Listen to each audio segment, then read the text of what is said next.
Testing, testing, general audio testing.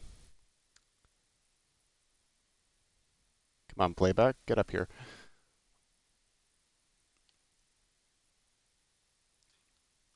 Alright, sounds good.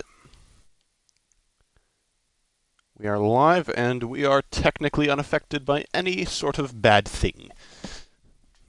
Excellent. And lights. And camera. I said camera. Come on, give me the camera. Camera, action! Hello everybody, welcome to Breakout Racing League Xbox Tier 1. We're back with another race today on this wonderful Saturday evening. And today we have the pleasure to bring you the Azerbaijan Grand Prix Round 6 of our 17-race season. And it's kicking off in the wet, no less. I'm Stupid Flanders 48 in for Rick James today, your normal commentator. And I'm joined by a Tier 2 driver and Formula 2 Championship leader, Unsighted Port. So say hello, Port. How's everyone doing tonight? Starting off in the rain. Yeah, it's very unusual for Baku. It seems like the probability of rain here in the game for Baku is much higher than it is in real life. It has never rained for any sort of race here at this circuit in real life, in F1, F2, whatever. But here it seems to quite often. The game likes to throw these things into the mix. We've got a 16-car grid here, just 4 drivers notably missing.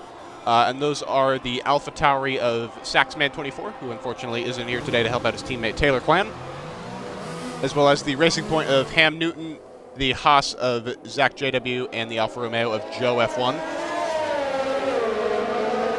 But everyone else is here today, ready to embrace the chaos that this circuit always brings as a very tight street circuit. If I remember correctly, there are about 20 corners here, give or take, around the circuit, and it looks like, let's see, who is going to get to the line first to start a qualifying lap? We're right on board with them to start with.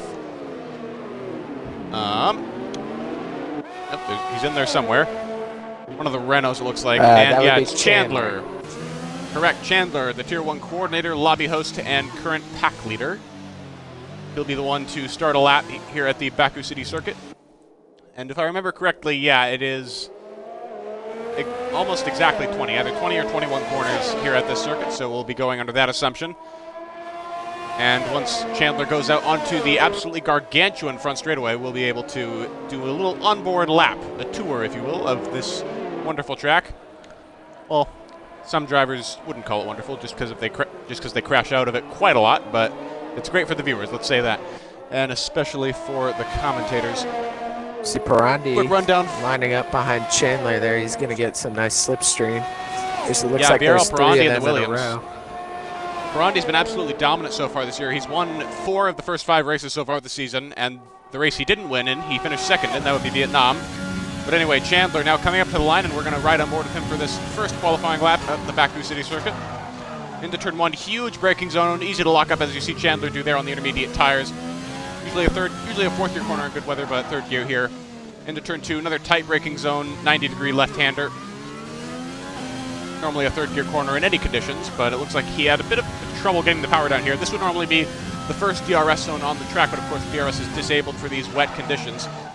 Now in turn 3, yet another heavy braking zone and 90-degree left-hander. Again, Herman, this is a Tilke track, so there's going to be a lot of copy-paste corners. But he seems to be getting through it all right, Chandler is. Now the right-hander of turn 4, again, pretty smooth with a bit of a lock-up. Into turn 5, clearly Chandler's having some trouble maintaining temperature, it seems, and he misses the apex of turn 6 ever so slightly, and that's really going to hurt his run through the middle sector. And into turn number 7 now. Ooh, bit squirrely off of 7.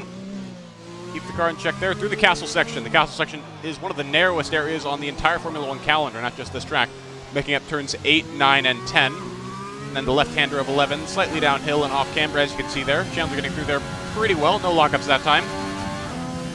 And then the flat-out corners of 12 and 13, leading into 14, which is an extremely difficult downhill left-hander. And as you can see, the best way around that corner is to hop over the curb slightly, but that can also bring with it a huge amount of risk. Often people will just slap into the wall and lose a wheel by doing that strategy. And now through turn 15, and then the flat-out left-right, or at least normally flat-out, of 16 and 17.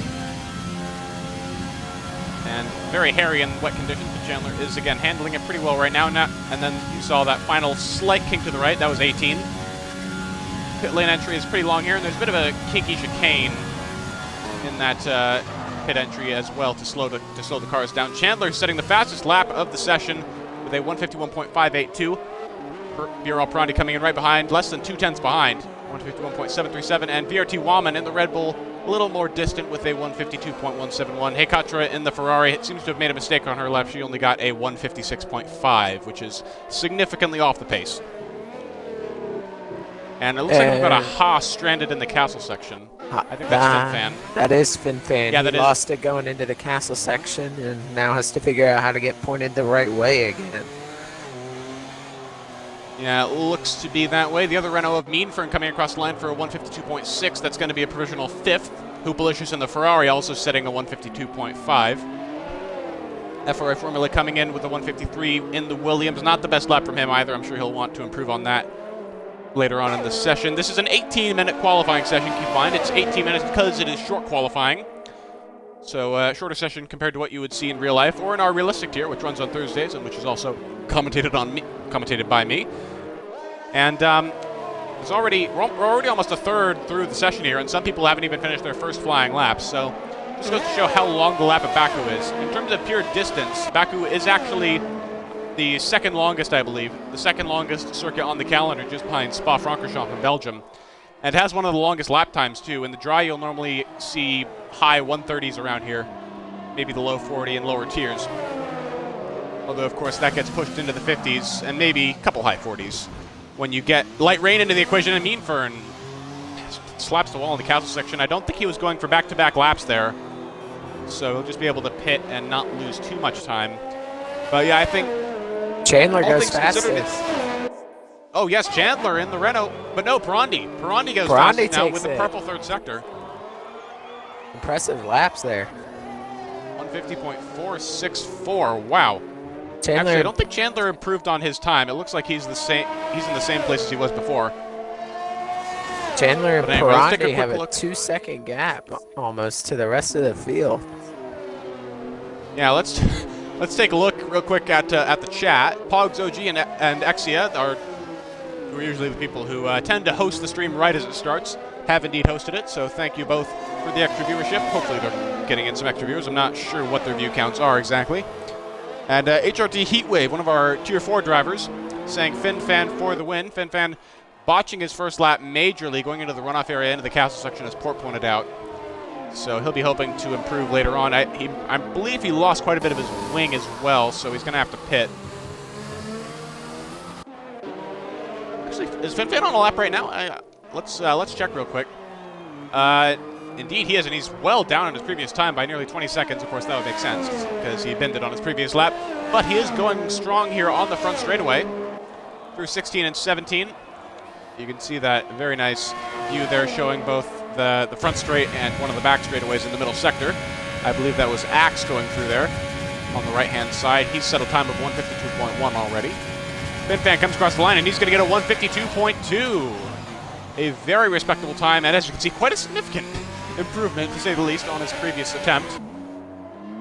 And that's going to put him less than 200ths of a second ahead of FRA Formula and less than 300ths behind BRT Wallman. So very competitive early on here, very competitive field. BRL Bruno Will, meanwhile, is currently P3 in the championship, I believe.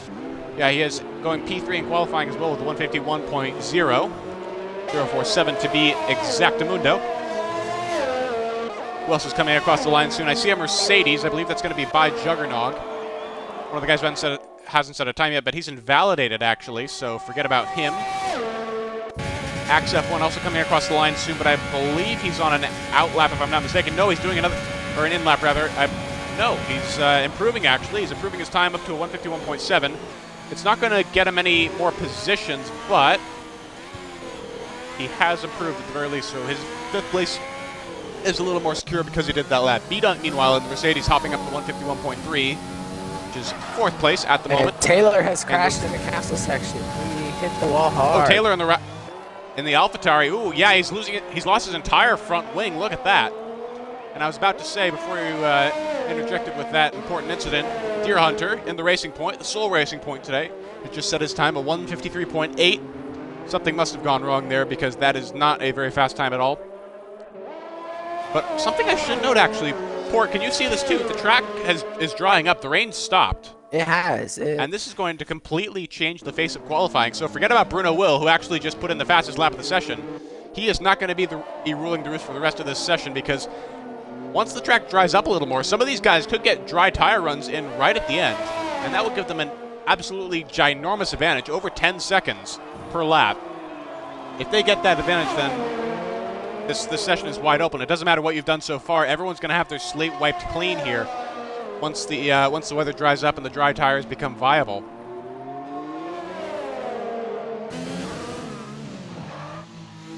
Now let's see, who will be next to come across the line? I believe that's going to be, no, not Juggernog. Juggernaut's coming along, though, on his lap. Oh, actually, Juggernaut's lost his wing somewhere during the course of that last lap, so he still hasn't set a lap time, so he'll be under pressure to perform in his last attempt, although, to be fair, it's not that big of a blow to Juggernaut, because, again, the track's drying up. So the intermediate laps are going to be obsolete soon anyway. Juggernaut doing the important job right now of keeping driving around, clearing the track off of the little water that's left on it. Yeah, he is sticking to the racing line, importantly, even though he's missing his wing. So that'll help the other drivers just ever so slightly with drying out the track. I remember in the F2 races on Thursday, I saw quite a few people who lost their wings speeding into the pit lane during the races, and that got them 5-second penalties. Port, you were actually one of them, if I remember correctly. I was. It's very easy to get caught out by that pit lane entry if you're not aware of how much downforce you're losing when you've got damage. And as we've seen time and time again at Baku, getting damage is extremely easy. Deer Hunter comes into the pits. One of the Renaults passes him. I believe that's going to be Chandler. Yes, Chandler is going out front of the lap as well. Oh yes, B-Dunk going very slowly out of turn 10. And he's lost his wing. 2 Mercedes cars already with wings that are completely missing. As you can see, it's really just a bare nose. Oh, and he's into the wall. Oh, he lost the wheel. Crashed. He's out. He is out of the session. B-Dunk is out. That was extremely unexpected. No, the Ferrari. Ooh. Hooplicious is very lucky. Very lucky indeed to have avoided that. Wow, so B-Dunk is probably going to start at the back of the field because of that, because the dry tire laps are probably going to start rolling in pretty soon unless the track is just not drying nearly as quickly as I thought it would. Who's going to be next across the line? I believe that's going to be Mean Fern. Yes, it is Mean Fern coming up to the line now. It looks like he's mildly improving on his previous time. Yes, he is, but not just mildly, by over a second. The track really is drying out now. Even if we don't quite get to dry tire conditions, the intermediates are still going to be much faster in these damp rather than wet conditions. And that's being shown by Mean Fern, who goes up to a 151.5, a huge improvement. You don't just find a second at Baku when the conditions stay the same. I mean, it's a long track, but that's just too much. ARS Allen, meanwhile, in the McLaren, I should note, he hasn't gone out onto the track at all. So I wonder if he's just waiting until the very end to RKO everyone with an extremely fast lap right at the death. That has worked. That is a strategy that works out sometimes, especially at long, high tire consumption tracks like these. Meanwhile, his teammate Bruno Will no, he's not trying to press his advantage by expanding his margin. He is going into the pit lane. You see, Juggernaut has a successful session. Juggernaut has elected to come back out on the intermediates on his lap. Oh, that's true. So Juggernaut buying into the idea. Ooh, Chandler having a very wayward entry into the pit lane, but it doesn't really matter since pit lane speeding penalties are not given out during qualifying. Just warnings that really have no bearing on the outcome of your qualifying. In fact, it is a common practice in many leagues to just speed into the pit lane at full speed. No caution to the wind whatsoever during qualifying, simply because it saves you that little bit of time. Although some leagues outlaw it. And we've got a follower, Travis Connor Buster 2001. Wow, that's a long name. Thank you very much for following the stream. You are follower number 963 on the BRL Twitch channel. We're getting so close to 1,000 followers, and I'm absolutely loving every single one of you who's coming in to support us. So make sure to stick around, Travis. This should be a very good one. And if we check the track, we have our first runner out on dry. Oh, and he has been hitting the wall. Maybe it is not time for dry tires. Is that Wallman? Yet. Wallman has gone out on the softs. I see. And did he lose part of his wing? We're about to find out. He did. Second like corner went straight on into the wall. Maybe the track isn't ready yet. To be fair, he could have waited a little bit longer, maybe another minute or two. 60 to 90 seconds, you could probably get away with that, because an outlap in dryish conditions normally takes around, 2 minutes. 2 minutes, 10 seconds. Yep. So Wallman could have, for his own sake, just left it out a little longer, and I think that's what everyone else is doing, because he's the only one to have left the pit lane so far. Everyone else is just waiting for the track to dry that little bit more. And we've got another follower, AJ Forever 2021. Thank you as well for following. You're number 964. I appreciate you just as much as the others, and I hope you'll stick around for the rest of the race. It should be a really good one. He's 16, normally 20, but tonight we've got 16 drivers in the field today. They really represent the best that we've got, because they are at the very pinnacle of BRL. Tier 1 is as good as it gets. Well, Tier 1 Xbox is as good as it gets. Tier 1 PC is a bit of a mixed bag. But there is still carnage. Even in real life, F1, there are still plenty of incidents at this track that are probably completely avoidable. But they still happen. And I suspect we'll see more of that today. Interestingly, and Heatwave is hosting the stream as well. DRS has been enabled, as you can see. That's the main signal, Juggernog. And the Mercedes is going out now. Juggernog is out. One of the Williamses is out too, and that would be FRA Formula. So that was probably the big signal that people were waiting for. DRS is now enabled, and that normally means that dry tires are going to be consistently faster than the intermediates. And as you can see, everyone's pouring out onto the track now. It's going to be super busy here. Taylor, Katra, Meanfern, Bruno Will as well. Alan is out onto the track for the first time today. Everyone is taking advantage right now. Perondi. Nobody wants to miss the bus here. The only two people who are still left in the pit lane are Eris, Edu, and Hoopalicious. And as I was saying that, Edu has already gone out as well. It's going to be absolute pandemonium to see who grabs pole position right at the end here, and it should be very exciting. There are some people who might not even make it to the starting flag. As you can see, B-Dunk is not going to be there because he crashed, of course. And the people at the back might be at risk of not making it. Axe, Wahman, Deer Hunter. Those guys at the back, it's going to be really marginal for them. The outlaps at this track can be pretty long if you make even a small mistake. Munchy Fries in the chat now saying, should be a very good race. Yeah, it's already a very good qualifying session. We've got a nail-biter on our hands here, as some people are just fighting to get that dry tire lap in right at the death of things. If you're just joining us, Munchy Fries, what's been happening so far is the track started in light rain, so everyone was out on intermediates, but now the track is drying up. So people are going to go out on laps for dry tires. It's going to be basically one-shot qualifying here, since all the intermediate laps are going to be at least 10 seconds slower than their soft counterparts. And FRA Formula is going to be one of the first to go out on a lap, as well as by Juggernog.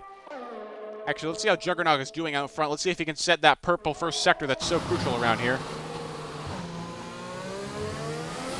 While Juggernog has gone out, there's a major pack about to start a lap. We have probably 10 drivers all lined up in the space of that small Yeah, I think that's being headed by... Yeah, but Chandler and Axe all been a crash. Piling out. Deer Hunter has lost his wing back there. Oh, really? Deer Hunter. Yes, you're right. Deer Hunter's lost his right-hand side end plate. It looks like... The Formula's crashed too. FRA Formula, what's going on here? Oh, he's in the wall. He's in the wall at turn 2. Too many things here to keep track of, honestly. But wow, VRT Wallman puts in the first dry lap time, but it's barely faster than the others because of that wing damage. And Formula is basically out of qualifying. He won't have the time that he needs, and he's been disqualified there, as you can see, for being parked in a dangerous location. But that won't have much bearing on him anyway. He was gonna start at the back anyway because he couldn't get a dry time in. That's why I said it's basically one-shot qualifying. These guys will not get any second chances with so little time left in the session. And now we're going to cut to by Juggernog, who's about to finish his lap. As you can see, purple middle sector. And he is absolutely flying right now. It looks like judging by the speeds he's carrying through 16 and 17, you'd think the track's been dry for the entire session. And he's coming up to the line now. It's not going to be the fastest dry time, naturally, because the track is still a little bit damp, but it's going to be much faster than the other times. It's going to be a 1:44.918. That is the bar that the others have to set. Juggernog could be a surprise pole sitter here. The man who is currently barely in the top 10 in the Drivers' Championship. But he's literally got the entire field here to face down. Some people have already finished, but that's only because they've made mistakes. Axe couldn't make it to the line. Edu couldn't make it to the line. Delicious couldn't make it to the line. Yeah, Taylor made it, though, and he's going to make it again. He's on the medium tires also. something important to note, and I think the medium gamble is going to pay off for him pretty much for free here, because there are going to be quite a few people who won't even get a chance to qualify in the top 10 or even try. It's 146.349 for Taylor, who's going to be the next across the line. It's Meanfern. Meanfern goes pole, 143.314, and Ferrari coming up to the line now is going to be Katra. What's Katra got in the bank? She's got a 143.029, and that's pole position. Perondi's going to be next.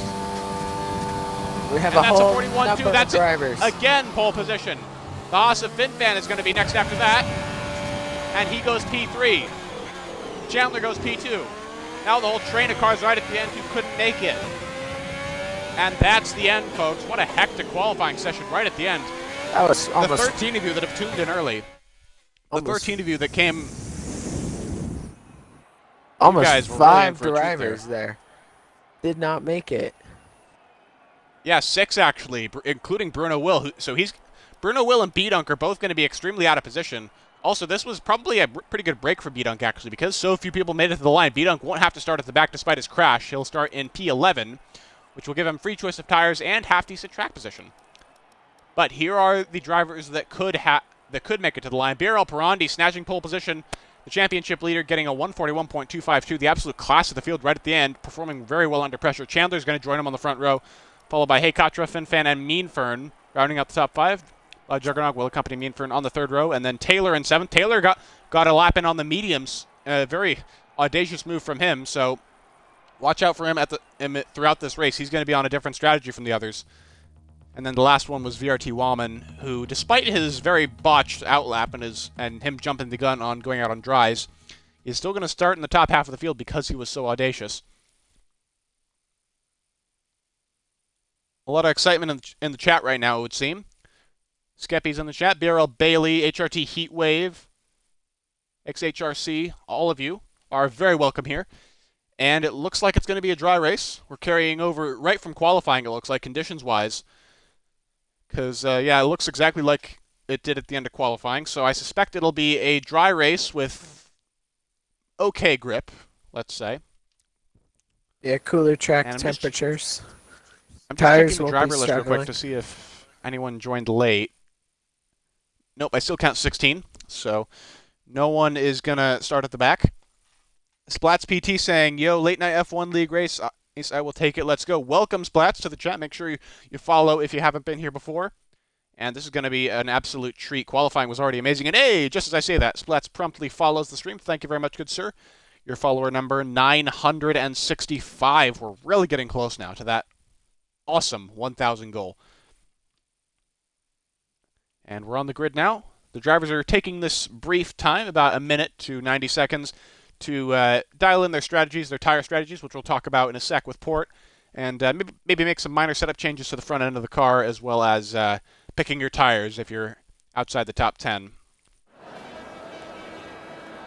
Munchie Fry saying, what a start this should be. Yes, indeed. And we're on the start of the formation lap now. Not the real race just yet. Splat saying, forgot something to eat, 1 sec. All right, take your time, Splats. you picked a good time to forget to eat because formation lap does not have a whole lot of action.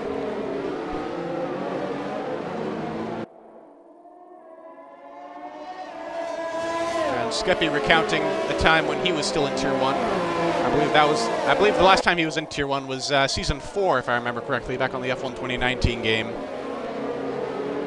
Nowadays, he's a little bit less competitive, but he's still quite decent. Last season, he did pretty well in Tier 2. Solid top 10 finish in the championship there. Heatwave saying, ERS Finn Newton for the win. Seriously. Yeah, what Heatwave is referring to, for those of you in chat who didn't tune in for Spain last week, it was raining even harder than it was at the start of qualifying today. And, yeah, there was a bit of a mishap on lap 1 that involved Ham Newton piling into the back of FinFan. And that also whacked Deer Hunter off the track in the process. And that was quite a mess for the stewards to unravel. And Ham was found at fault for that one. Squintsmaster, meanwhile, has followed the stream. You're number 966 on the stream. So thank you, Squints, for following. And I hope you'll tune in for the entirety of this race. It's going to be a great one. BRL Bailey saying, bold prediction, Katra wins. Well, I will say, Katra had an amazing qualifying. She really took advantage of the dry conditions to come in clutch and land on 3rd place on the grid. Katra currently sitting pretty low down in the championship. I will say, 18th place. She's yet to score points in this entire championship. Didn't even make it to the start of Bahrain or Vietnam, and finished somewhere between 11th and 15th for China, Zandvoort, and Spain. So she'll be looking to score her first points of the season today. And if she won, she could potentially rocket herself as far up as P9 and possibly put herself within striking distance of the top 5 for next race at Canada. So far, we've only had 2 race winners this season. Chandler won at Vietnam, if you remember, and Perondi's won all the rest so far: Bahrain, China, Netherlands, and Spain. Hopefully we'll have some more variety today. Not that I'm rooting against Perondi, I'm just saying it's good to see plenty of people out front, not just 1 or 2 people. Natal Comet saying, F Joe. Yeah, Joe is absent today, so Alfa Romeo is, I suppose, racing with 1 leg. And that is a significant disadvantage for the Constructors' Championship. Alfa Romeo already not doing super well in the Constructors. They've only got 10 points so far this season, and all of them so far have been scored by Axe. Williams currently having a sizable lead in the Constructors' Championship with 168 points. McLaren in a distant second with 97. Ferrari is third with 84, and then after that, no one's got more than 50. Anyway, we're going to let now. Port, do you want to take the start? And we are getting ready for the start here. Perondi on pole, followed by Chandler. Do not see the lights on yet. We're waiting. 1 light, 2 light, 3 light, 4 light, 5 lights. Very glitchy lights. And away we go. Perondi is taking the start. Chandler has a better start. Katra stays in third. Oh, Katra has a lot of wheel spin. And it's Chandler in the lead at the start with Juggernaut plowing on at turn 1. Chandler getting away nicely. Katra fighting with FinFan. And they're still side by side. There's a number of drivers taking 2 wide through turn 2 there. It's going to get interesting. This turn 3 is a very tight 90-degree turn. We'll see who comes out on top. Still and it looks like it's going to be Katra from now. Oh, Hupelish is just disconnected. I'll make sure to get him back. Keep going until the end of the lap, if you would. And Chandler keeps going into the lead with Perondi about 7 tenths behind, and then a massive, almost 3-second gap back to FinFan, closely followed by Katra, who's closely followed by B-Dunk. And through the castle section we go, keeping it clean so far. Don't see any incidents. And most of the field has made it through. That is a tight area, cleanly gone through. As we have the tire strategy now available, looks like one stop from softs to hards is the best strategy around here. And Chandler and Perondi still neck and neck going in towards the final turns of the first lap, this high-speed chicane here. And the rest of the drivers, FinFan has made it in front of Katra. Katra is following along with B-Donk on her tail. Then we have Waman, Juggernaut, Bruno Will, Formula, Axe, Edu, Elaine, and Deer Hunter as Elaine goes for a move on Edu, and he makes it work. Oh, B-Dunk's going for a move on Katra now for 4th place. Into turn number 1, is it going to work? Mediums versus softs are side by side right now. B-Dunk has the inside line, and he's cleared Katra for 4th place. The Mercedes getting past the Ferrari. Well done there to B-Dunk, very clean overtake indeed. But all that battling for 3rd place has really left everyone except Perondi and Chandler wanting for track position slightly, because Chandler and Perondi are now in a league of their own. FinFan's 3 seconds behind 2nd place, and he's going to need a lot of effort to close the gap at all. To see 2 drivers in the pits at the end of that lap, being Fern and Hupelicious. Heatwave saying B-Dunk started P10. That is not true. B-Dunk started in P8. Oh yeah, I guess he did start in P10, my bad. Alright then, yeah, as you said, Meanford and Hupelicious both running into trouble early. I suspect that's because of wing damage. For strategy, as you mentioned, assuming no one has to pit for new wings and make unscheduled pit stops, which they will have to. The best strategies around here are normally soft to hard, as you said, but also soft, medium can also be quite viable. And if you want to be a bit more conservative, medium hard is also a great option.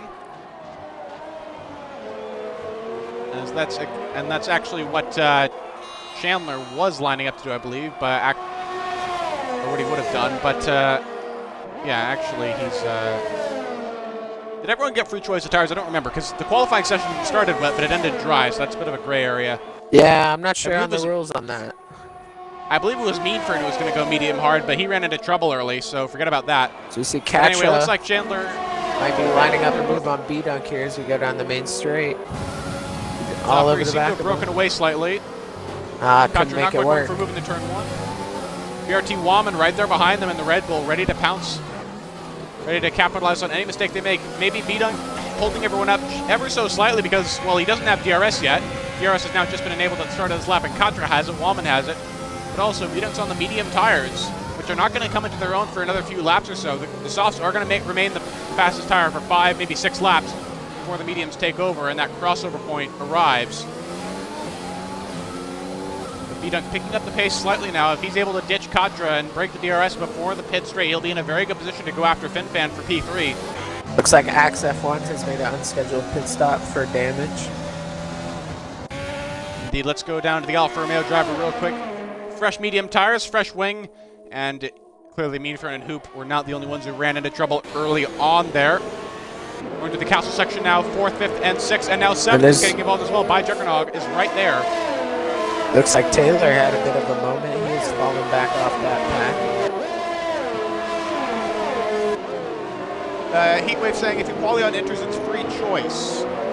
Yeah, I believe. Okay, so half the field had free tire choice from 9th on down because only 8 people actually set dry tire lap times. So 8th, 9th, and 10th, which normally wouldn't have gotten free tire choice, actually did this time, and that includes B-Dunk as well as a couple of others. So yeah, thank you Heatwave for getting my brain moving there. That is actually the case. As Wallman now lining up a Momo and Katra for 5th place here. Perondi's at the fastest lap. All over the back of Chandler here. We'll have to see if Chandler can hold on to this next DRS zone. And Wallman clears Katra for 5th place into turn number 1. Nice and clean with the DRS before the braking zone even gets there. And yes, Perondi having DRS now on the Renault is still too far back to make a move into turn number 3, but if he sets himself up well through the middle sector, he could have a chance next lap on the pit straight. There aren't any obvious overtaking opportunities in the middle sector, except maybe for that final downhill left-hander in turn number 13. Sorry, 14, I believe.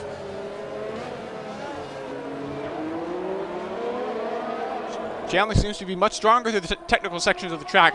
Perondi may be running a little bit less downforce on his car to get more on the straights. Certainly both options are viable because of how many technical sections and how long the straights are in Baku. You're going to have to pick your poison, one or the other. Which one do you want to be good at? Which one do you want to be struggling in? And these two might have made different choices on that. Meanwhile, BRT Wallman now going after B-Dunk. Wallman clearly having quite a bit of pace right now. He's got the tire advantage on B-Dunk as well as an ERS advantage. B-Dunk having to spend a lot of his ERS to keep ahead of the soft runners behind. He's only on 40% right now as he locks up into turn 14, almost goes into the wall. Wallman having a little bit of oversteer out of the corner. Wallman still has about 70% ERS to work with though, so he'll be able to be much more aggressive with that overtake button, which is going to be super useful on the pit straight. He's going to be just within the DRS range. I think B-Dunk got a really good run off of turn 15. As Edu had a moment at the back of the field, but we see Perondi's all over the back of Chandler again going into the turn 1. Yeah, right you are. Poor Edu's actually made an unscheduled pit stop, and now he's on the mediums as well, and he's been knocked down to 14th in that Red Bull Racing Honda car. So 4 drivers running into trouble quite early on as By Juggernaut now comes into the pits. I believe this is a scheduled pit stop. Oh no, he's missing his left side end plate. So By Juggernaut also having to come in after a few laps. He might have been a little bit too aggressive against Katra. I'm not entirely sure. Of course, the castle section is the source of a lot of check-up crashes where you just lose a bit of your wing. BRL Bailey asking if Katra's drifting. Yeah, everyone's drifting a little bit in these conditions. It's not quite entirely dry. It's still overcast in post-rain conditions, so the track is kind of green, and people need to rubber it in before they'll reach their optimal grip levels. Meanwhile, further up ahead, I'm saying, BRT Wallman still going after B-Dunk, but he's not quite as close to B-Dunk as Perondi is to Chandler. They're both fighting for the lead still through the castle section. Chandler locking up just slightly into turn number 8. This car seems quite loose, so maybe I was wrong. Maybe it is the other way around. Perondi being slightly stronger in the corners and Chandler having a bit more of a built-for-straights setup. Chandler certainly taking off quite well down this straightaway into turn number 14 now. Ooh, Perondi having a little bit of a moment. Now into 15. of them seeming to acquit themselves pretty well. Chandler pulling away ever so slightly because Perondi doesn't have the DRS yet. Let's see their ERS levels real quick. Ooh, Chandler is actually really low. Hold on, Chandler has 15% ERS remaining. Perondi has 4 times as much. So that's going to make the overtake much easier for Perondi. As you can see, Chandler's actually pitting. Chandler's pitting early. Lap he knows 6. He's fighting a losing battle there. Those softs he might have someone be in his ear by now. He might have someone in his ear right now telling him that that Perondi just has so much more ERS, so he's pitting early, maybe trying to get the undercut. But in a soft to hard pit strategy, the undercut is a very hard thing to pull off. And taps FR Formula around in turn 1. Oh, and there's a spin. You're right. You're right, Port. Formula is around, and the Williams has just fallen back quite significantly. It doesn't look like Alan or Formula have significant wing damage, but Formula will have lost a significant amount of time, down from 6th to 9th. And he will be fuming about that. Chandler well, we comes know out he might have clipped it already. The Deer Hunter all over the back of him. Let's watch that real quick. Chandler, yes, coming out of the pits now. Again, on a soft hard strategy, the undercut is really hard to pull off just because of how long the hards can take sometimes to get into their optimal temperature window, especially in overcast, lower temperature conditions like these. Chandler might have made the wrong decision here. Perondi seeming to outplay him ever so slightly thus far in the race. Deer Hunter being quite low on battery right now. Chandler has a bit more than when he came into the pits, so I think he'll be able to defend from any sort of challenge that Deer Hunter may pose him. So no one really under a second behind anyone else right now as we begin green flag pit stops. I'm guessing the rest of the leaders are going to come in. BRL Perondi will have to respond, though, to that undercut attempt from Chandler. The mere fact that he's trying to do this, the mere fact that he's attempting, is something that requires attention, as Perondi's now actually pretty low on ERS as well. He's down to 15%, trying to keep that pace up to avoid the undercut. And Perondi is going into the pits.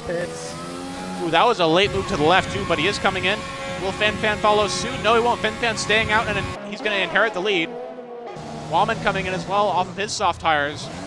Everyone else who was running the softs is already pitted, including Katra, Juggernog, and, of course, Chandler. Now we're going to watch Chandler in the Renault. Watch him, and let's see where he comes out compared to the Williams and Perondi.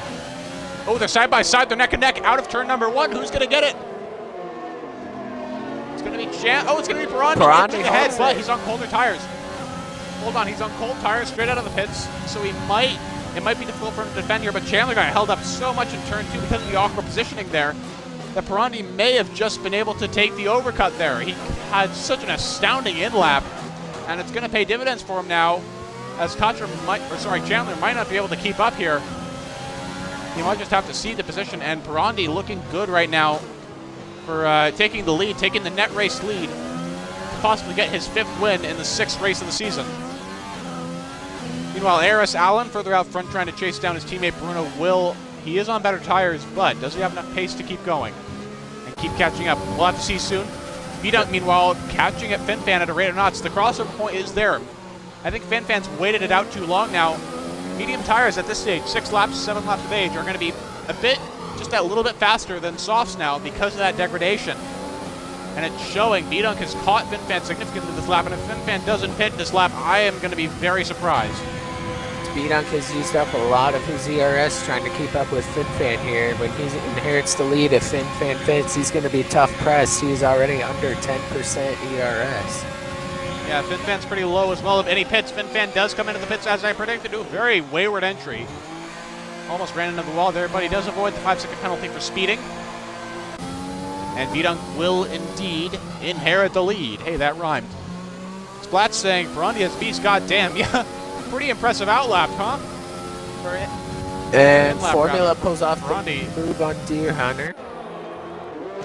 Into turn 1, Perondi, or Formula. Let me get my names right, please. Formula starting his recovery drive now, back up the field, back up to 6th place now. Although he will still have to pit, and there are quite a few people behind him who have already done so. So Formula might not be in the best position right now, but he does at least have the pace to keep going for the time being. As we see the two McLarens, they're still relatively close to each other. Yeah, Katra's pretty close as well to the AlphaTauri of Taylor clan. The red Italian team going after the blue and white Italian team at the moment. Katra on the new hard tires, so I doubt Taylor's going to keep him behind for too long. as we've seen, the new tires can be very strong compared to 7-lap-old mediums.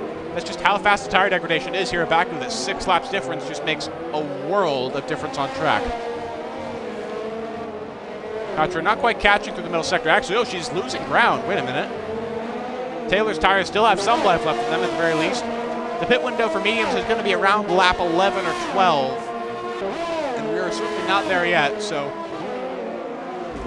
if Katra can't get past soon, then Taylor's going to just be Taylor holding her has up, a and that's going to moment. seriously impact. Oh, Taylor! Yeah, he does. Katra Slapping has the wall at gotten turn past. 14. And that's a free position for Katra, who's now going to be out in clean air, free to catch up to FinFan. Wahman has joined this party as spot. well with Katra and Taylor. Oh yeah, I think Wahman's going to be in for an easy overtake here on Taylor. Even if Taylor stays ahead for the straight, he's not going to have that much downforce to work with into turn 1. The DRS on the Red Bull. Katra's already broken the DRS to Taylor. Taylor pits early. Another goes to pit stop. It's a bit like Juggernog. Taylor not pitting at the start of the race, but he's not pitting on his scheduled lap either. The game says the pit window is just open, but really, this is early. You can't contest that. This is quite early. As we see, Deer Hunter is still chasing down Formula, but Deer is working with a lot less ERS than Formula. Formula has about 45%. Deer is only around 10 to 15. Yeah, I don't think Deer Hunter is going to pose much of a challenge to Formula at this point. Because keep in mind, they're both on 8-lap-old tires, and we are getting to that point now where the mediums are going to start to fall off, and hards are going to become a bit faster. We're going to get that around lap 10 or 11. Yeah. That's when the medium pit window is. And so if we Deer remember, Wahman coming up to Taylor, Wahman is now all over the back of Katra going into the castle section here. Yeah, these two currently fighting for a net P4 in the race because they are the 4th and 5th cars on track who have already pitted. And they both go very wide there. Baku is normally not a big place for track limit penalties, but they can happen if you're not careful, especially safety cars. Safety cars out. Someone's stranded. I don't know who. Hoopalicious question mark? Hoopalicious' AI is just tootling around at the back of the field. I don't know what the safety car is for. I'm lost. I don't see anybody who has crashed out. I mean, there's nothing that would really cause a safety car. All I see in the race director is warnings. There might be a bit of debris on the track, but it would have to be a lot to pull out a safety car. No, debris despawns so easily on this in this game. It can't be that. I don't know what it is. You see a number of drivers taking advantage of the safety car period to get free pit stops. This is an absolute blessing for the medium runners, especially Alan and Deer Hunter, because they're in their pit windows now. They're early in their pit windows, but they are in them. Alan actually, oh wait a minute, Alan lost his front wing right before the safety car came out. That might be why the safety car was deployed. Alan completely missing his front wing as he came into the pits. But he's going to be on new tires now, and it is still a good strategy call for him to come in now. He's going to really benefit from that safety car, but so is Deer Hunter. B-Dunk played that gap perfectly. He has come out in third right behind our two front runners. Yeah, B-Dunk into a net P3 now on fresher tires. That's worked wonders for him as well. I forgot to note, yeah, B-Dunk started the race on mediums too, so he'll get the same advantages as Alan and Deer Hunter. And suddenly B-Dunk is right there in contention for this race win. FinFan won't be happy about that. Katra won't be happy about that. Bruno won't be. I'm sure our two front runners who had quite the gap won't be too happy. Oh, no, they will not. Perondi and Chandler, they were previously in a class by themselves, but now they're going to get hauled down into the general population. And if B-Dunk or FinFan gets a decent restart and maybe wants an ambitious move down the inside, there's not much they can do to stop them. Yeah, Dark Eyes Racer confirming Alan lost his wing. He crashed in the beginning of Sector 3, which would be turn 15. The exit probably, or maybe turn 14 on the exit. He might have come hard through 14 and slapped into the wall there. Yeah, that is quite a common thing. But Dark Eyes, thank you very much for confirming that. So now we know concretely why the safety car was deployed, and we know the safety car will remain deployed for at least another lap or two, because there's still quite a few stragglers trying to catch up to the queue. Everyone from Deer Hunter on back is still trying to rejoin the queue, and Hoopalicious actually. Hoopalicious just rejoined the race. This is great for Hoop, actually, because Hoop's AI did not get lapped. I should know. And his AI has also pitted for fresh, hard tires. So Hoop could just send it to the end of the race here through caution of the wind. And he could still have a chance of getting points, assuming he doesn't disconnect again, as Katra gets a 5-second penalty for a collision with Wahman. Not sure what brought that about, but let's check real quick if she's got wing damage from that. No, she doesn't. What about Woman? Has Woman gotten anything from that little tap? Woman was the car behind, so he'd be the one to do it. I don't see any damage on Wallman. No, nothing on him. So no harm, no foul. Katra might even appeal to get that penalty removed later on. We'll see. And the scoreboard has just pooped itself. Yep. Indeed, folks. Oh my gosh, this is fantastic. My spectator menu is frozen as well, so we're going to have to scroll through drivers the old-fashioned way. We see. And we've got a new follower. Guglielmo Gi. I think I might have butchered that pronunciation, but nonetheless, thank you for following. You're number 967, I believe, on the stream. So thanks a ton for following, and we hope you'll stick around as this race as Hoop's in the pits. Is right in the Hoop is in the pits. Clearly, he doesn't agree with the strategy calls that his AI has made. He's going on to the mediums. And replacing his front wing. He must have gotten damaged. His AI must have gotten damaged, rather. Or maybe he did when he rejoined the race. Sometimes the game can thrust you back into control of the car very suddenly and, I suppose, unpleasantly. But Hoopalicious could be at a cheeky little adventure. Oh, wait a minute. Hoop just pitted onto the same set of medium tires that he started the race on. Oh, dear. That's a bra moment. If he pitted onto fresh mediums, I would see why he'd want to do that, because mediums can last until the end of the race, especially with a safety car period thrown in. But, yeah, he's going to have to make another pit stop now, and that's going to lose him even more time.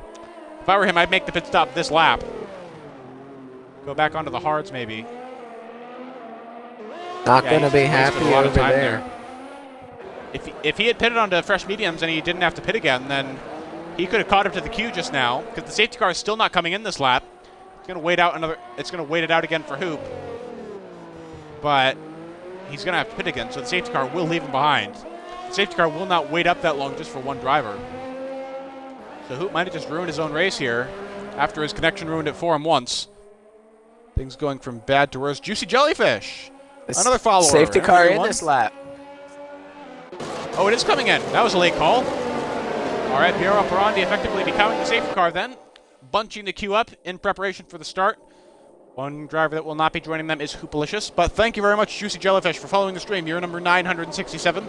My bad, Guglielmo, you were 966. And now we're going to go back to racing here. Yep, Perondi goes, and Chandler has not gotten the best of restarts. And further back, it's going to be pandemonium into turn one, I'm guessing. As you can see, Bruno Will having a look down the inside of Finman, but there's not enough room. Katra right there on the outside, getting shuffled out slightly. Katra again side by side with another car on the restart. And Bruno's going to edge ahead, it looks like. Bruno. Oh, a spin. Woman's fun. There's a massive huge crash. Accident. Big accident, yep. Juggernaut's involved. Woman's involved. I think Meanford might have been involved as well. We're going to see who has damage here. Yeah, Axe has gotten damage as well. Axe in the Alfa Romeo didn't spin, but he does seem to be missing end plate. I think Formula has something as well. Formula might have been the one who spun Woman there.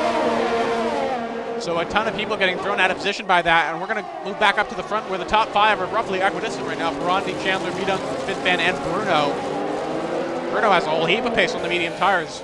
Bruno with a bit of a strategy gamble here, trying to pit onto the fresh mediums, and he's going to be really weak towards the end of the race, so he needs to press his advantage now if he wants a podium.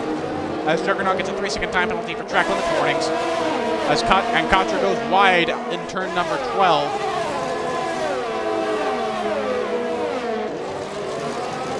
And everyone really closely bunched up right now. Katra still clinging on to this top five pack here, as Bruno will now get a penalty for warnings as well. And Axe is out. Axe has crashed out indeed. Oh, and almost collected Juggernaut. Lucky the car ghosted there. That made my heart skip a beat, so I can't imagine what it did for the Mercedes driver, who's also struggling without a wing. But yeah, Axe with that missing end plate, he must have been caught out by that lack of downforce in one of the fastest corners on the track. And now that could be a safety car. Safety car not coming out yet. I don't think it's going to be it. Yeah, his car's already despawned, so we will continue nonetheless. Looks like Vidun has Chandler still fallen off slightly from our leaders. Yeah, there. Chandler is still maintaining DRS distance to Perondi, but Vidun not doing the same. Finfan's still close to the Mercedes, the McLaren, and Bruno Will still close to the Haas. Katra clinging on. Allen and Deer Hunter not doing too well compared to them. Deer Hunter might actually be lining up a move here on the McLaren into turn number 3, but without DRS it's going to be pretty difficult. He's going to extend it, it looks like, down the inside. He looks And he psychs out Allen there. Actually, Allen also was involved in that crash and restart. Allen was missing an end plate there. Deere might have known that, and it might have given him a little bit more confidence to be aggressive. Heatwave saying no, Alfa Romeo points. And yes, Heatwave was an Alfa Romeo driver in Tier 4, mourning the loss of points for the Combined Constructors Championship. Speaking of that with that crash, Constructors Championship, McLaren has run away with it. And with that crash, AlphaTauri now could potentially overtake Alfa Romeo for 8th in the Constructors Championship, as Taylor's currently running in the points. AlphaTauri currently 3 points behind Alfa Romeo, but with both Alphas out of the race, actually one of them not even started, suddenly there's a window of opportunity there. Also, with Juggernaut struggles and FinFan's good performance here, Haas has the potential to overtake Mercedes for 5th. Chandler has fallen out of DRS range of Perondi. Well, you're right. Right as DRS is being enabled, Perondi has found a way to get that 1 second margin that he needs. And DRS has been enabled now as Perondi comes across the line. And now B-Dunk is closer to Chandler than Chandler is to Perondi. I have no idea. I think Chandler might have made a little bit of a mistake there in the 3rd sector. So we see two packs have formed towards the front. We have Deer Hunter back as the 2nd pack, and our 1st pack is led mostly by Perondi, and then we have B-Dunk, FinFan, and Bruno Will all together. Perondi's kind of breaking away now, though. I'd argue it's being led by Chandler more than anything. Meanwhile, Bruno on the medium still not quite able to leverage his superior tires right now like he needs to be doing. To get past FinFan, he needs to get past this Haas really soon. Otherwise, he's not going to be in a very good position by the time his tires start falling off. He needs to push now. He needs to give it everything he's got. He needs to throw caution to the wind. Otherwise, he's just not going to get anything out of this gamble that he's done. He does have about twice as much more ERS as FinFan, though. So when this long straight comes, we'll see him try and take advantage of that. That is true. He might have just been setting up, and Juggernaut officially retires. He's crashed, actually. Juggernaut's crashed in the runoff area in turn number 2. Actually, judging by the minimap, I'm not sure if he crashed or if he just parked it. But either way, he is out. Beyond the shadow of doubt now. We're down to 14 drivers. And that's a serious injury to Mercedes.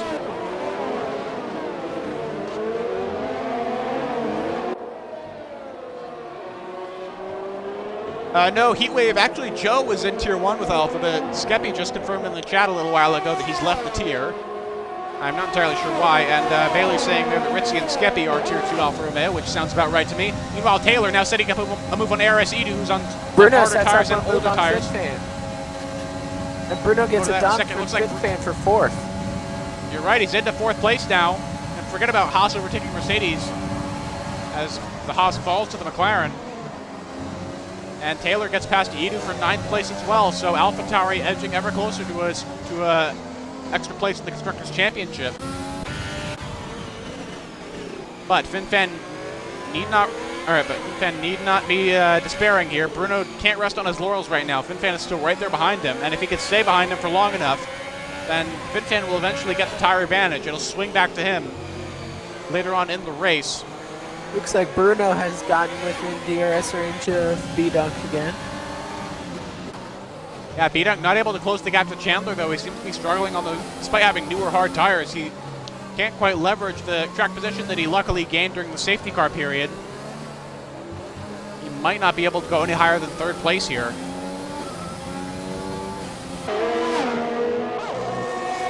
While further back in this action-packed Azerbaijan Grand Prix, FinFan still close behind Bruno Will. He has the potential to maybe re-overtake him on the pit straight. As you can see, super close. He's closer to Bruno than Bruno is to B-Dunk. Hoopalicious has made it up to 12th and is all over the back of Meanfern going into this fast section here.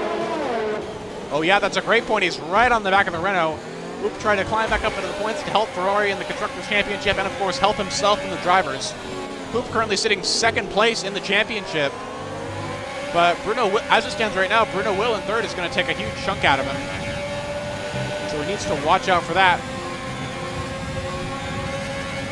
Ferrari currently 3rd in the Constructors' Championship, as I said, with 84 points. If they outscore McLaren by 13 today, they could make an overtake as Meanford now gets a move on Edu done. Meanfern overtakes the Red Bull. Edu falling back now, and it looks like Hoopalish is going to have a go too. Hoopalish goes down the inside into turn number 1. He makes it work. And he's made it work with a purple third sector to boot. Edu has just lost 3 positions in 2 laps, and Red Bull has been completely ejected from the points-paying positions. Red Bull, unfortunately, has yet to score any points this season, so still very tough luck for them. Although Wallman has shown great pace here today, so he could bounce back potentially. Yellow flag at Sector 1. It looks like, Edu. He's binned it. And there goes Formula right past after his pit stop. Which we forgot to cover, actually. Formula has pitted because of his wing damage, most likely, after the restart. You see Bruno. Edu now down to 14th in the last. Bruno all over Edu's the back of B-Dunk through the castle section there. Let's switch to that then. B-Dunk, oh yeah, Bruno has really closed the gap now. B-Dunk not able to close the gap to Chandler.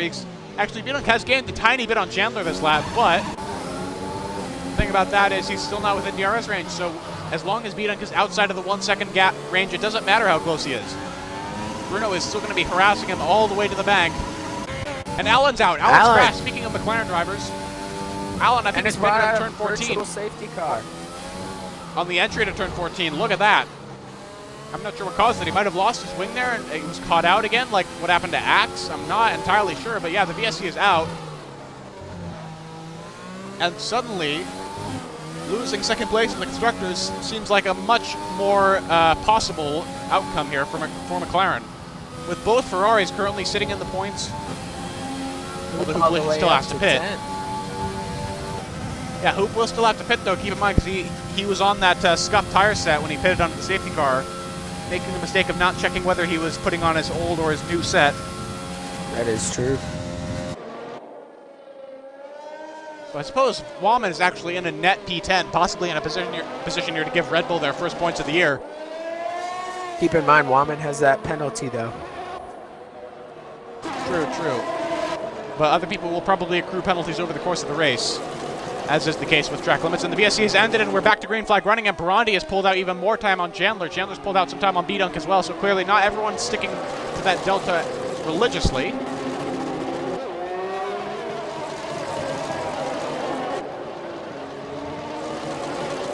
And we've got a new follower. Meanwhile, Lord Vitor 20 from Brazil has just followed, and he is follower number 968. So thank you very much for joining us, Lord. This is Vitor. It's very nice to have another international member of the community, and we hope you'll keep with us until the end of the race, because these last 10 laps are going to be just as exciting as the first 10, as the first 16 rather. I would suspect all over the back of Meanfern. Yeah, despite those worn tires, maybe I'm starting to think, maybe it's a glitch in the game. Maybe Hoop did actually pit for his fresh set of mediums, and the game is just saying it's worn because there was a glitch or something because he was disconnected for so long.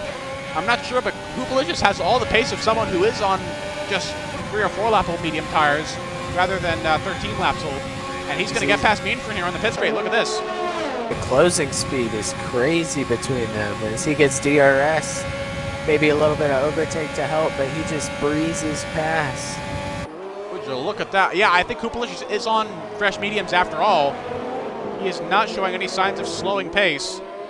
And I think if I'm Taylor right now, I'm really worried because Hoop has an absolute crap ton of speed at the moment. Meanwhile, further up in the field, FinFan is actually fallen out of DRS range of Bruno. He's still clinging near that 1 second range, but he needs to get back in it very soon, otherwise he might get gapped, just like what's happened between Chandler and B-Dunk. Bruno, meanwhile, really on the back of B-Dunk right now, although Bruno does have that track limits penalty, holding him back. But he is really harassing B-Dunk now through the castle section, trying to force a mistake possibly. Bruno actually not doing the best job of going through turn 10 there, missing the apex ever so slightly. And it looks like the game is showing yellow flags, so somebody might have retired in the pits there. Yeah, Edu did. Edu has retired in the pits, marking our 4th retirement of the day. Meanwhile, FinFan has actually done what he needed to do. He's back within DRS range of Bruno, so he is going to stay within striking distance of a podium here. Bruno all over the back of B-Dunk. Yeah, we're going to watch these 3 thunder down the pit straight now. Bruno really looking good now. He's going to go down the inside. He's side by side with the Mercedes, and he's cleared him. He's cleared him before the braking zone.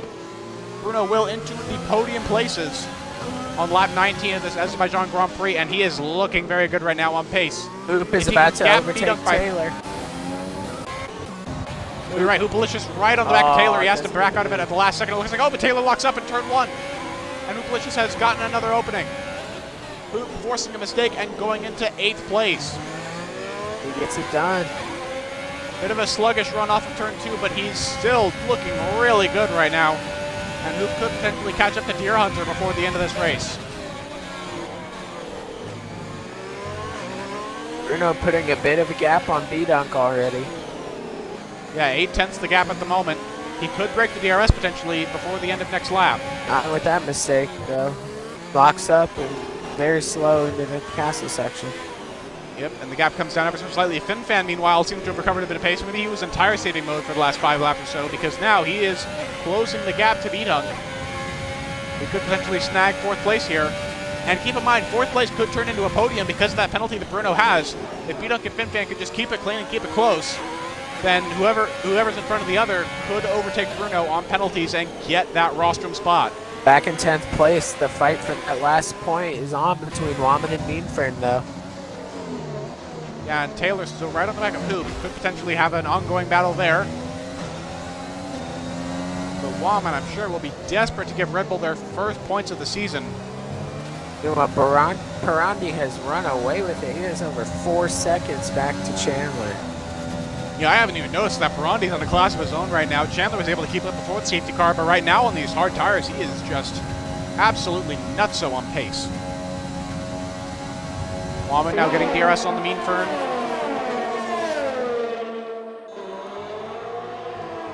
Taylor not quite able to get back past Hoop into turn number 1. Wahman not quite able to take Meanfern into turn 1 either. And FRA Formula, actually. Formula is entering this battle for the final points paying position on fresher medium tires, no less. He's now right behind Wahman, actually within DRS range. He could make a move this very lap. And Troll 80 saying, real life home quality was interesting. Yeah, that is true. Real life qualifying for Bahrain today was quite good. Max Verstappen on pole position, in case you guys missed it. I believe the top 6 for tomorrow is going to be Max Verstappen, Lewis Hamilton, and then Bottas, Charles Leclerc, Pierre Gasly, and Daniel Ricciardo. Yeah. Yep. And then Ricciardo, Norris, and I believe it was Fernando Alonso in 8th. Excellent return to form in his debut. And oh, look at this FRA Formula right down the inside of Wahman, who's actually got front wing damage. This again played on the right side. Formula super aggressive. Oh, Wahman has crashed. Wahman crashes in the castle section. Formula forcing a mistake there with this audacious move into turn 7, and he is basically out at this point. Double disaster for Red Bull, just like at this race in 2018 in real life. And again, it looks like Red Bull, barring a safety car, no, he's lost his wheel. I was going to say barring a safety car, Red Bull will remain pointless after 6 rounds, but virtual safety I guess car. now it's a foregone conclusion. Yeah, VSC indeed has been thrown, and this could be a chance here for Chandler to close down the gap a little bit.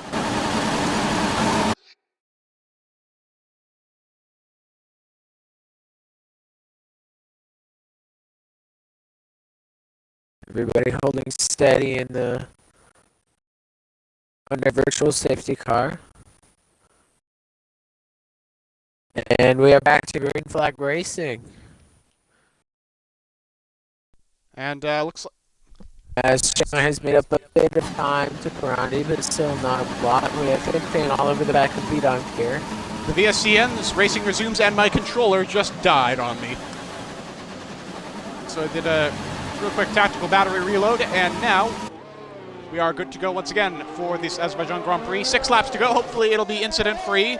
But hey, who knows? Again, this track could throw up pretty much anything, even in the closing laps of the race. And clearly BRL Bruno has taken this opportunity under the VSC to really close the gap quite a bit on Chandler. As you can see, Chandler closing down a bit of space on Perondi as well, down to 3.5 seconds. But Bruno is near the DRS range now. He could fight for second place. Still all over the back of B-Dunk there.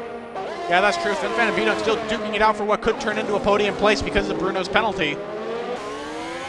FinFan is going to be really driving his ass off right now, but he doesn't have much of an advantage in ERS. They're both on a level playing field in that regard, and FinFan has slightly older tires. So that is something to keep in mind as well. FRA Formula back there in 10th place. Down Hoopalicious pitted. I think Hoopalicious might have had an issue at some point because he's pitted onto the soft tires. Maybe going for the fastest lap. Maybe he was on, maybe he was on those super old tires after all, and he was just doing a great job of hiding it. Hoopalicious is one of the fastest drivers on it. Pace. Yeah, Hoopa is one of the fastest drivers on Xbox after all, and he has been for quite some time. Purple on the second out for Hoopalicious. Actually, this could be a legitimate strategy decision. The pace delta between fresh softs and old mediums right now is huge. As FRA Formula gets past Meanfern. Yeah, it clears him for 9th place. And Taylor could potentially get dragged into this fight for 10th as well, as he is not too far up the road, and Formula is showing some monstrous pace right now, but so is Hoopalicious. Hoop could potentially be using this as a tactical decision, but I'm not sure that he's going to have enough time. He might have left that stop too late.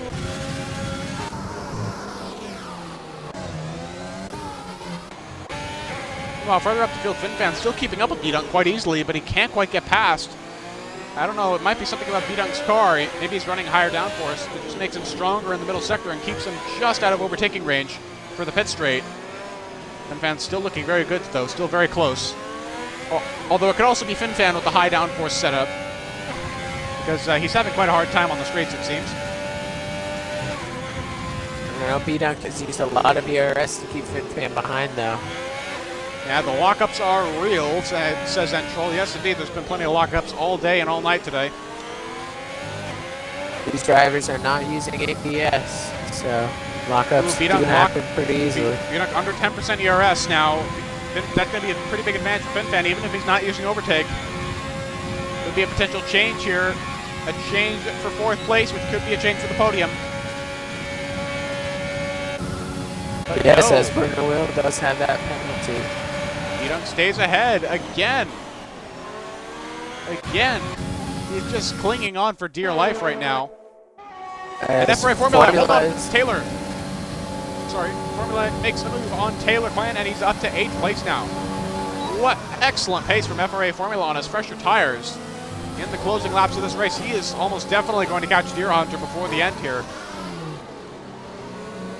I mean, look at him right now. Hoopalicious, meanwhile, set the fastest lap of the race. He's gained 2 seconds, over 2 seconds on the competition this lap. Flying. He could still catch Meanfern here. Maybe not Taylor, but probably Meanfern. Oh, B-Dunk makes a small mistake. FinFan is all over him. But you are court. FinFan now has the gap within 1/3 of a second. That could be decisive when it comes to the pit straight, but he doesn't get a very good run off at turn 7. He might have gotten held up ever so slightly by B-Dunk's early braking. B-Dunk's just so strong in that castle section. It's hard to argue with his pace there. But FinFan's still right there behind him. B-Dunk's actually been doing some ERS management on this lap, so he has a little bit more than last lap. Oh, but Formula had a FinFan had a bad bounce off of turn 14, and now he is just even further behind the Mercedes of B-Dunk, and now he's broken the DRS. B-Dunk's broken the DRS to FinFan. And that might be the end of FinFan's bid for the podium, as Bruno Will has also gotten a 3-second gap now on B-Dunk, which might mean that he's just secured the podium. Meanwhile, FRA Formula all over the back of Deer Hunter here. Yep, Formula right behind the Racing Point now. Williams versus the pink Mercedes. Oh, he doesn't even need DRS. He's got monstrous pace down the straight. Deer Hunter is out of DRS completely. Formula just has that little bit left, and he gets the job done. He's into P7. What a drive from FRA Formula. Deer Hunter struggling a little bit out of turn 1. Taylor could potentially catch him for 8th. Who knows? Hoopalicious setting another fastest lap. Again. He's up almost 4 seconds. Yeah, he's within 5 seconds now, but he's got a penalty. Hoopalicious has gotten a 3-second time penalty, and that might be the end of his bid for points. As Meanfern, Taylor, Deer Hunter, none of them have any penalties.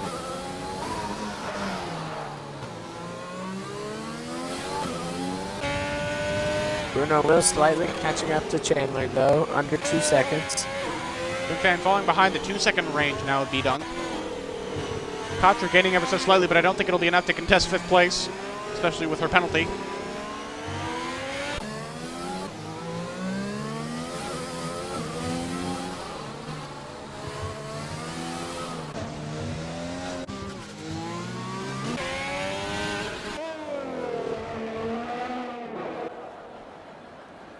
Perondi now going down the pit straight once again for the third to last time. About to start the penultimate lap of this Azerbaijan Grand Prix, and he is really stretching it now. Chandler gaining, actually he's gaining him so slightly, but it's not going to be enough. He's still over 3 seconds behind, so barring a huge mistake from Perondi that cost him part of his wing, I think the result of this race is pretty much a foregone conclusion. It's looking like Perondi first, Chandler second, Bruno Will getting the last one on the podium, followed by B-Dunk and FinFan. Katra's not looking like she's going to lose any places because of her penalty, just because FRA Formula is so far behind. Let's check the penalties real quick. Okay, so Katra actually has 5 seconds worth, but still, she's 10 seconds ahead of Formula, so I doubt she's too concerned about that. Taylor is closing in on Deere within DRS range. Almost. Ooh, that's true. This is the closest battle on track right now, the battle for P8 between Deer Hunter and Taylor Clan. Both of them on roughly equally aged medium tires, but both of them are going to be feeling the pain of tire wear right now, as around 14, 15 laps hards are the fastest compound. But still, Taylor making his mediums work. Maybe he's been in tire conservation mode for the last little bit, and that's why he's got a little bit more to push with right at the end here. That is entirely possible, but either way, the AlphaTauri does have plenty of fight left in it, and it is closing in on the racing point into the middle sector now. It's especially looking very good in the slow corners like turns 5 and 6 like you just saw there. Ooh, almost running into the back of Deer Hunter into turn 7. That's going to give Deer Hunter a little bit of breathing space through the castle section. Delicious, meanwhile, has closed the gap to within 2 seconds of Mean Firm, but is it going to be enough with that penalty? I doubt it. Taylor's still all over the back of Deere. But Deere does have a bit of social distancing space down that little straight and into turn 14. Taylor Clan avoiding the same kinds of crazy bumps that FinFan had that ended his chance at overtaking B-Dunk. Deer Hunter looking slightly stronger at the end of the middle sector there, and that's given him a little bit of space to breathe. Down the pit straight now. Taylor, though, still is within striking distance. Taylor actually looked like he was going a little bit more smoothly through 16 and 17. He's gaining. Gonna have DRS now. Katra has caught up to the FinFan. Deer Hunter is out of DRS. Deer Hunter is out of everything. And Taylor's going to go around the outside, it looks like, into turn 1. And he's got it done. Taylor into 8th. Hold on, Deer Hunter's almost alongside. Deer Hunter's going to get DRS, though. Out of turn 2, Hooblicious overtakes Mean Firm for 10th, but it's not a net 10th place because of that penalty. Deer Hunter trying to suck up every little bit of slipstream on Taylor, trying to come up with an answer to that overtake. Is he going to send it? No, he's not. It's not the final lap. It's only the penultimate lap. Or it is the final lap now. What am I saying? It is the final tour of this Baku City circuit, and Perondi is way out in front still. He's got the gap to Taylor. On the back of FinFan, though. Oh, true. Let's go there. Ferrari versus Haas. Right at the end here, although Katra does have a 5-second penalty in the towed around. So I doubt she's going to get any sort of net gain here. Ooh, especially not if she goes wide off the wall in turn number 11. Heatwave saying Bruno's tires are dead. Yeah, right you are on that, Heatwave. It's a good thing he pushed right after it's a good thing he pushed so hard right after he overtook B-Dunk. Otherwise, B-Dunk might have gotten back with 3 seconds on that last lap. Bailey saying Perondi's freaking insane. Yeah, Perondi's just in a league of his own. He was last season, too. He's just absolutely nuts. Katra, though, could overtake FinFan right at the end, but we're going to go back up to the front as BRL Perondi, in commanding fashion, wins the Azerbaijan Grand Prix. Chandler gets second. Bruno scrapes out third with dead tires right at the end. B-Dunk taking a solid 4th place for Mercedes. FinFan rounding out the top 5, followed by Katra. And Formula won't be able to quite catch up to Katra to get ahead of her on penalties. Something going on the front straight. So his recovery drive will end at 7th place. Doesn't look like there are going to be any overtakes, though. Taylor in 8th, Deer Hunter 9th. Hoopalicious rounds out the top 10 on track, but he's going to be overtaken by Mean Fern on the timing sheets. El Taco Man Gaming waving the checkered flags for us, and that was an excellent race. Driver of the day, FRA Formula, I'd have to agree with that. He started outside the top 10, he got cucked over in qualifying, but what an excellent recovery drive from him. Great strategy to put him up the field into 7th place, almost P6.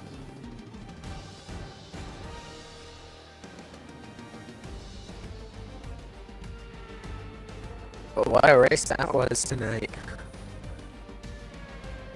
All right, so the only thing that's left to do now is post-race interviews.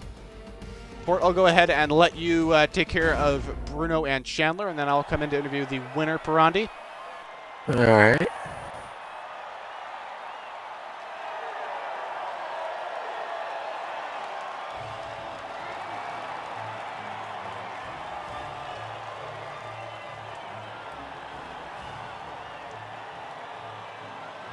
Zeno Kid saying, go on, Katra, P6. Yeah, great performance from her. Nice little shot in the arm for Ferrari.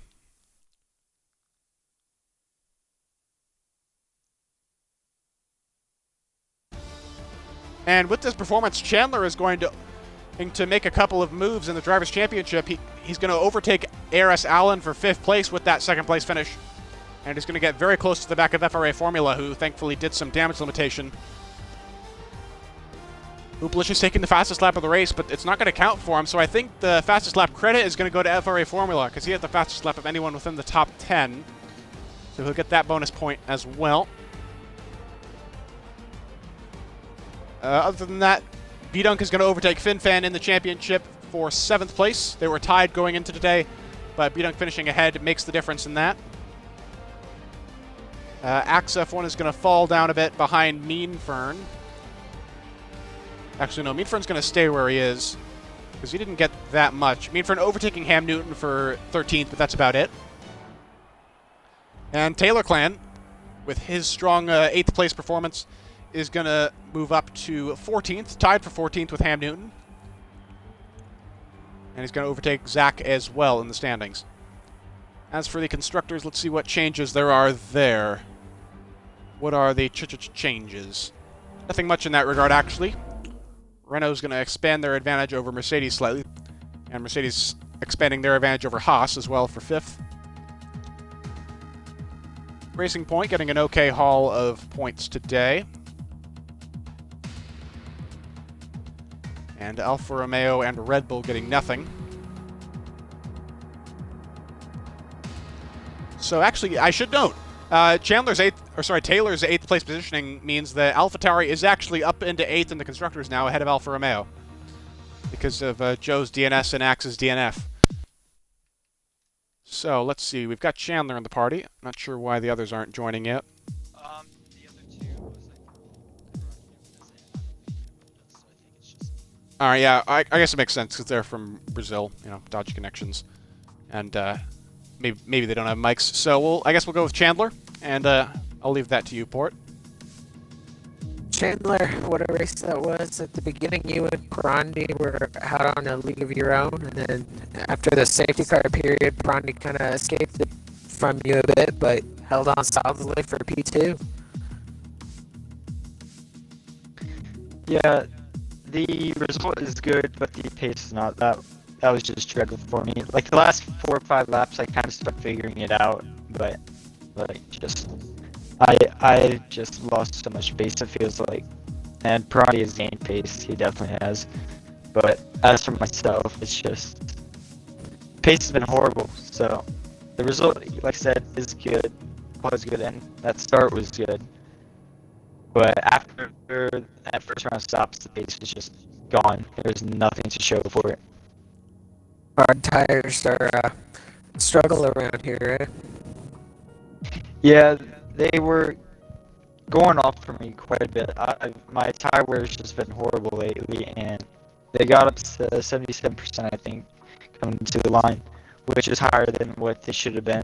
But at least I didn't get a puncture, which is good. And it didn't change my finishing position in the end, so. Well, all's well that ends well, I would say. Yeah. Just trying to maximize points, I guess. Maybe the goal for the championship is P2 now, so I guess we can take what we get. Yeah, that reminds me, Chandler. How realistic do you think it is that you can get P2? Of course, Hoop's currently in P2, and he had a bit of an off day today, but he'll be back in full strength of Canada next week. Who do you see as being the biggest threat right now to potentially getting that 2nd place? For P2, it's definitely Hoop. It's possible, but it's gonna still be tough. I'm probably a good bit points back now. I've only scored well in like 3 races so far, so I need to really get it together, and then we can maybe make a charge for that P2. But as for the championship itself, I think P1 is out of the question at this point. Perondi's just been on form every single race, so. Yeah, I think some may have been hoping that today's chaos would have brought Perondi down a notch like it did at Vietnam, but clearly not. So, Canada next week, we move on, and who knows, maybe Hoopalicious can catch up to Perondi in the coming races. But thank you very much, Chandler, for coming into the party, unlike the other two. And you are dismissed if Port has no more questions. Yep.